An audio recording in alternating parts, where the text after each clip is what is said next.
Let me tell you a story.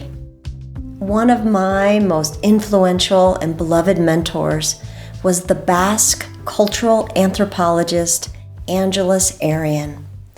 Angeles had traveled the world and studying indigenous cultures and working with First Nation peoples to gather lasting wisdom that we could use to lead and live well.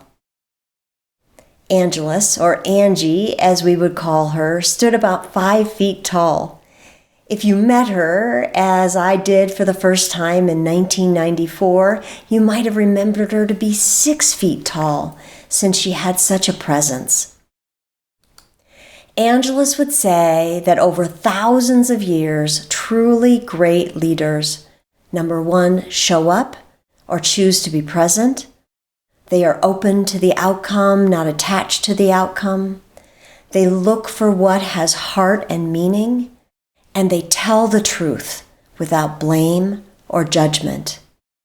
I can recite these qualities without checking my notes because Angeles knew how to effectively teach through story and repetition. Angelus's research showed that every lasting culture uses story to pass on information, and humans are story-based beings. Modern science now proves this to be true.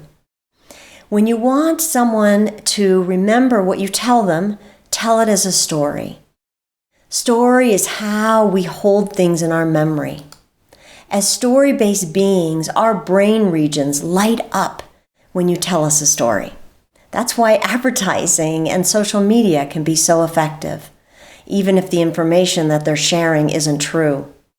The famous anthropologist Joseph Campbell, who studied the world's myths and legends, would say, never underestimate the power of a story. So when Angeles was teaching leadership, she would often include an ancient teaching story, like those that Joseph Campbell studied.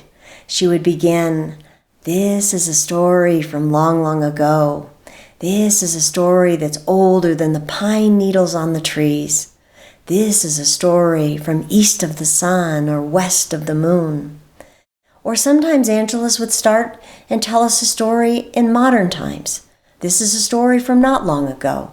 This is a story when people drive to work and pay taxes. Through story, you can effectively share information and build deeper trust in you and your organization. The more that we know about who you are, why you care about the work that you do, and the organization you serve, I learn more about you and your underlying intentions, and I'm more apt to trust and follow you. As leaders, what stories should you share? There are stories of how you came to your work and why it matters to you. There are the important stories about the history of your organization. And there are also the stories that you want to tell us about the future. What is your vision for where we need to go? As visionary leaders, we share the stories of the futures we want to create, just as Martin Luther King Jr. would share his dream for the future.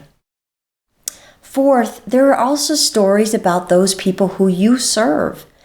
You might share stories that you have permission to share from underserved community members or marginalized peoples to build understanding and create greater compassion. There are a wealth of storytelling techniques that you can use. For example, not sharing the full story at the start. You all may be wondering if Angeles is still with us, and you may be waiting for me to share more about her.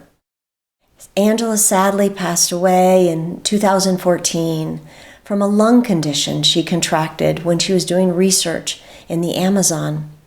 Yet Angelus's legacy lives on in her books and her stories, and through the thousands of people that she taught and mentored throughout her life.